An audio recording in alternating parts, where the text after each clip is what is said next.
এই হচ্ছে মহাদেব, এটা এখন ঘষা মেজা করে পালিশ হওয়া চলছে। এখন নন্দীরটা ঠিকঠাক করছে।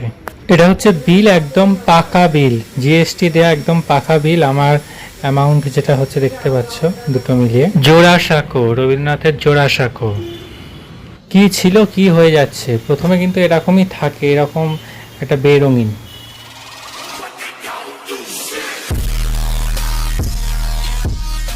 হ্যালো ফ্রেন্ড, আমি অঙ্কুশ চলে এসেছি আজকে আবার একটা নতুন ব্লগ নিয়ে। আজকে আমি এসেছি মানে শ্রাবণ মাস এসেছে এবং শ্রাবণ মাসে মহাদেবের প্রতিষ্ঠা করবো ভেবেছি বাড়িতে, তার জন্য মহাদেবকে কিনতে এসেছি। তো আমি এখন নেমেছি গ্রিস পার্কে। তো এখান থেকে ট্রেনে কিভাবে এলাম তোমাদের একটুখানি দেখানোর চেষ্টা করবো, যদি দেখাতে পারি তো।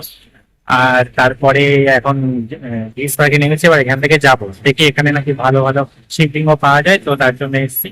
তো দেখতে ফার্স্টেই থাকো। আমি সকালবেলা ট্রেন ধরে নিয়েছিলাম, ট্রেন ধরে নেমে গেলাম বালিতে, বালি থেকে আবার উপরে উঠে বাস ধরলাম, বাস ধরার পর ওখান থেকে দক্ষিণেশ্বর গিয়ে দক্ষিণেশ্বর থেকে মেট্রো ধরলাম, মেট্রো ধরে নেমে পড়লাম গিরিশ পার্কে। তো গিরিশ পার্কে বেরিয়েলাম, বেরিয়ে এসে আমি ফার্স্টে খুঁজে পাচ্ছিলাম না, জোড়াসাঁকোর পিছন দিকটা করে আমি চলে গেছিলাম, এটা হচ্ছে পিছন দিকের গেটটা। তারপরে প্রশান্তর কাছ থেকে অ্যাড্রেসটা নিলাম, লোকেশনটা নিয়ে, লোকেশন না দেখলে ওখানে খুঁজে পাওয়াটা খুব চাপের ব্যাপার। অনেক কটা গলির ভেতর ঢুকে ঢুকে ঢুকে ঢুকে ওই জায়গাটায় যেতে হয়েছে যেখান থেকে আমি মূর্তিটা কিনেছি, মানে লিঙ্গটা কিনেছি। পাথরের সমস্ত দোকান ওখানে, জোড়াসাঁকোর সামনের দিকটা, এটা জোড়াসাঁকোর মেন গেট, এর পাশেই আর কি ওই সব পাথরের দোকানগুলো আছে, একদম লাইন ধরে রাস্তার দুপাশে। আমি এই দোকানটা চুজ করেছিলাম, এই দোকানে প্রচুর পাথর ছিল, একটু বড় টাইপের দোকানটা ছিল। ওখানে যে কটা দোকান দেখলাম তার মধ্যে আমার এটাই একটু বড় লাগলো, এটা হচ্ছে দোকানের মালিক। এবং এই শিবলিঙ্গটা আমি নিয়েছি, দেখো কালার সম্পূর্ণ এখন আলাদা আছে, এটা কিন্তু এখন কালো কালার নেই। এখানে সমস্ত পাথরের থালা টালা সমস্ত কিছু আছে, অনেক দাম ছিল বলে পাথরের থালা নিইনি। আর এই শিবলিঙ্গটাকে এবার ঘষে মেজে ঠিকঠাক করছে। আমি দু তিনটে দোকান দেখেছিলাম, কিন্তু এই শিবলিঙ্গটা আমার পছন্দ হচ্ছিল না, ছোট ছিল বলে। এই একমাত্র এই শিবলিঙ্গটা আমার একটু বড় বড় লাগলো। এটা দেখো, এটা হচ্ছে বিল, একদম জিএসটি দেওয়া, একদম পারফেক্ট বিল। এই যে শপিং মলটা দেখছো এরই অপোজিটে।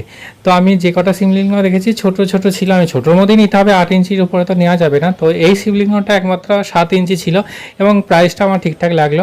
নন্দীটাকে ঘষে টষে তো ঠিক করে দিচ্ছে, পালিশ টালিশ করে আর কি। এরা এই কালো কালারটা কিন্তু থাকে না, থাকে এরকম একটা কালার, তারপরে আস্তে আস্তে ওরা পালিশ টালিশ করার পর কালো কালারটা দেখো কীভাবে চলে আসছে, জাস্ট কিচ্ছু না, এই যে শিবলিঙ্গটার উপরে জাস্ট তেল ঘষছে আর পুরো কালো হয়ে যাচ্ছে।